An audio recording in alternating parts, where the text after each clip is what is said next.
I'm a female entrepreneur. And I am passionate about entrepreneurship. And I'm very psyched to see that there are so many women in the room. I had this vision of it just being entirely men, being that it was going to be after the Gulf Coast Venture Forum, which was almost all men. How many of you are entrepreneurs? All right, excellent, excellent.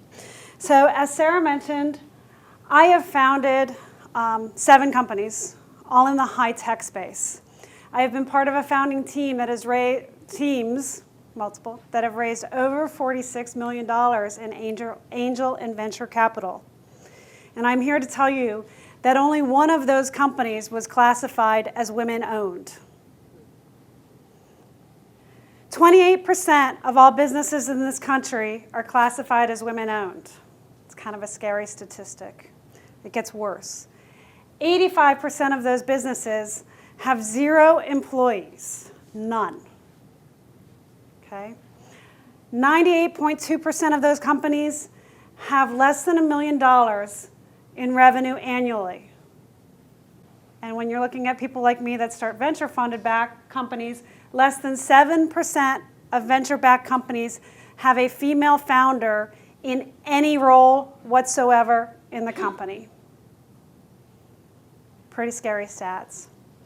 So I am Jennifer Bonnett. I am the founder of Startup Chicks. We are a nonprofit entity focused on education, community, coaching, connections, and capital for women entrepreneurs. We have over 1,000 members in 5 countries and 25 states. We are launching a chapter here in Sarasota tomorrow, and that's one of the reasons that I'm here.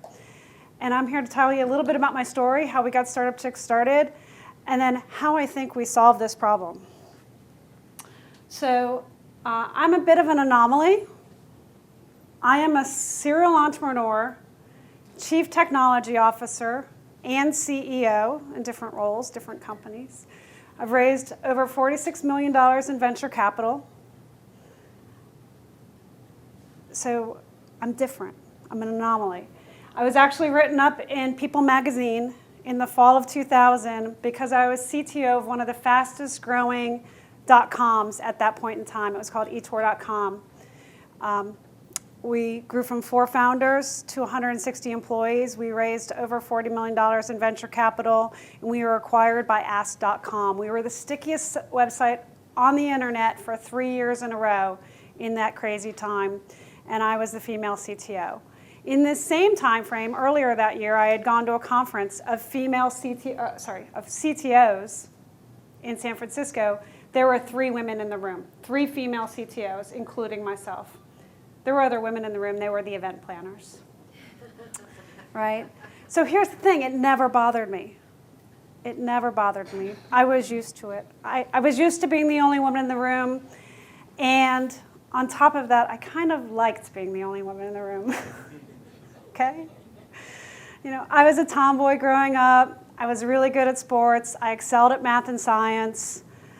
I prefer, even to this day, jeans to a dress. You know, and I love men. So it was great to be the only one in the room.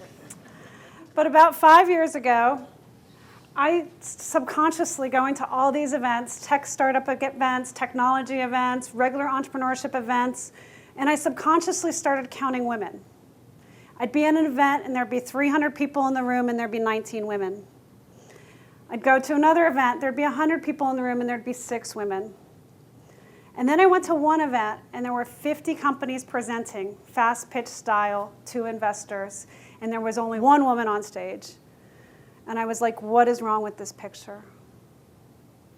And that's when I started Startup Chicks. Women lag behind men in basically every profession, right? So 17% of our Congress seats are held by women. We have 54% of the vote. We actually have more voters than men in this country that are women, but yet we have less representation in Congress. Okay. 16.1% of Fortune 500 companies are women, CEOs. But yet we have 46% of the workforce. And I already gave you the other stat before. 28% of our entrepreneurs our startups are women-owned, right? So how do we solve this, and what's going on here? I believe there's 3 things going on here. One is we got into the game late and we're still playing catch-up, and there's not a whole lot that we can do about that, right? Number 2 is I think we're measuring wrong. I think we have to change the way that we measure. And number 3 is, and you're not going to like this, women, you need to think bigger. Okay? So first, I'll tell you a story. A friend of mine, through my alumni association from the college that I graduated from, that I met, she graduated in 1971. When she graduated with her Bachelor of Science from a well-known liberal arts college, she had 4 career choices that she could choose from. She could be a teacher, she could be a nurse, she could be a secretary, or she could be a customer service representative. That was 42 years ago, guys, right? So those were her choices. Now, she was a trailblazer for us all. She took the customer service job at a major telecom. She went on to become one of the lead sellers in her division and actually now runs that division for this large telecom. And she was a trailblazer. And we owe, us women in the room, owe what we do today to her and women like her. But we got in the game late, right? There's not a lot we can change. We're very blessed that we can be almost anything that we want to be today. We're measuring wrong. Okay, so here's the thing. Women, in order to be a women-owned business in this country, you must be 51% women-owned, right? Well, in the high-tech, high-growth space, you don't always own a significant portion of the company, okay? As a CTO co-founder, industry standard equity today is 8 to 10%, pre-dilution. So I've started 6 companies as a CTO, and I've typically owned between 8 and 30%. All my co-founders were male, never enough to be that 51%. So we're not counting founders, we're counting owners, right? The other thing is, what about employee number 3, right? You have 2 founders, they start a company, they bring on 2 developers. You're at employee number 2. Employee number 3 is that first marketing hire. In a technology business, typically a woman. But she's employee number 3. She doesn't even get a full percent. She gets options, maybe 10,000, if she negotiates well. Now, am I, as CTO, and as this woman in marketing that's employee number 3, are we taking that much less risk? Are we not entrepreneurs? I dare to say that we are, and that we need to encourage the organizations that track entrepreneurship to start figuring out how to measure differently. I also think that we need to think about, as women, whether we want to be an owner or a founder / equity holder, right? Bill Gates doesn't own 51% of Microsoft. Michael Dell doesn't own 51% of Dell. Steve Jobs never owned 51% of Apple. So why are we worried about 51%? How about we focus on building $100 million businesses? 10% of 100 million is a lot more than 100% of 1 million, which is what most of our businesses, female-owned businesses, are today, less than 1 million, right? Why don't we focus on being leaders and CEOs and founders? Why don't we think differently? Right? And lastly, why don't we think bigger, right? Let's think really big. One of my startup chicks coined this phrase. It's called the agony to income ratio. Okay? It works like this. Agony's here, income is here. The lower the income, the higher the agony. Okay? And then it's kind of one of those curves like that. All right? So why don't we get out of the really high agony part and grow bigger businesses? Let's focus on that $100 million business. Okay? Now, how do we do that? right? I've met with over 1,000 women entrepreneurs in the last 4 years, okay? And I'm here to tell you that most of them think too small, right?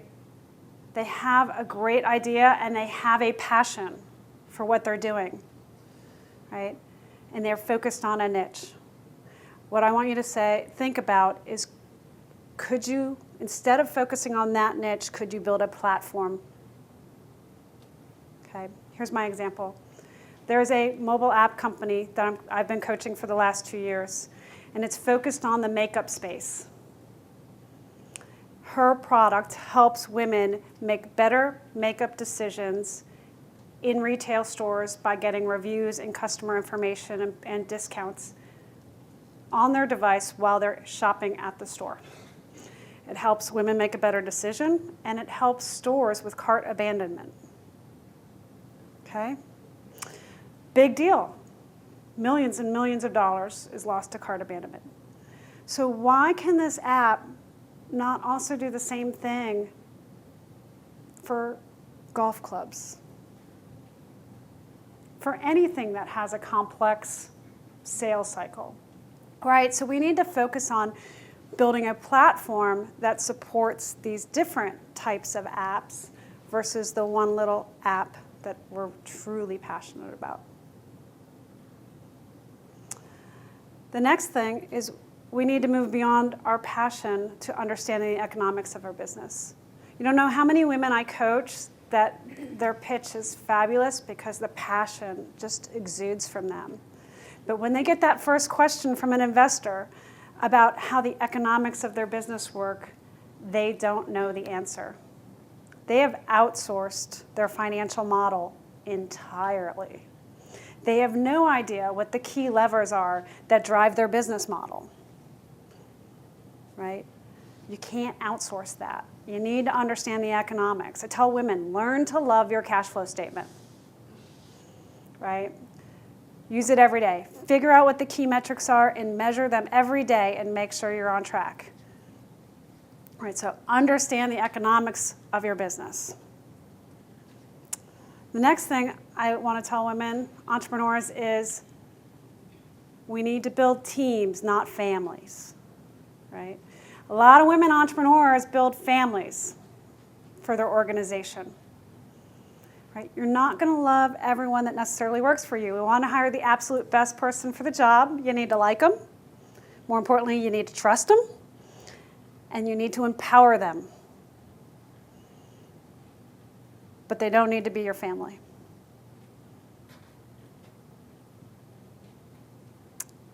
I also want to ask women to be confident. We are in a confidence crisis for young women today. That's what I see. I have no problem. I coached 2 14-year-old girls this summer that both had their own businesses, and both could walk up to me very confidently and shake my hand and make eye contact and say, I am so-and-so, CEO and founder of XYZ company. It took me 4 months to get a 28-year-old to do the same. 4 months. Now, she's doing great now, but 4 months. So I'm not sure what happens between 14 and 28, but there's something going on there, and we need to figure this out, and we need to solve it. And Startup Chicks can help here a little bit, I believe, so, and you all can help too. I believe it's about a community, right? So women have a need to express themselves, their fears, their concerns, and verbalize this, right? So one of the things that Startup Chicks is, it's a safe place where you can say all those things, but when you're talking to your investor or your customer, your strategic partner, you can have that strong, confident face because you've gotten your concerns and your fears out while you were amongst friends and family. Startup Chicks can be your family. Build a team, right? And then the last thing I want to ask women entrepreneurs to do is make the ask.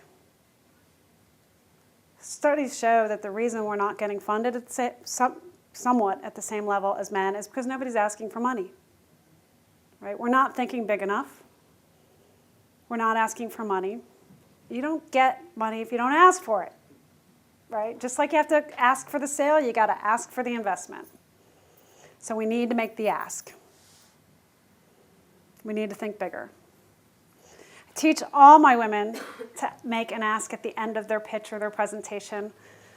And so I'm going to end with an ask.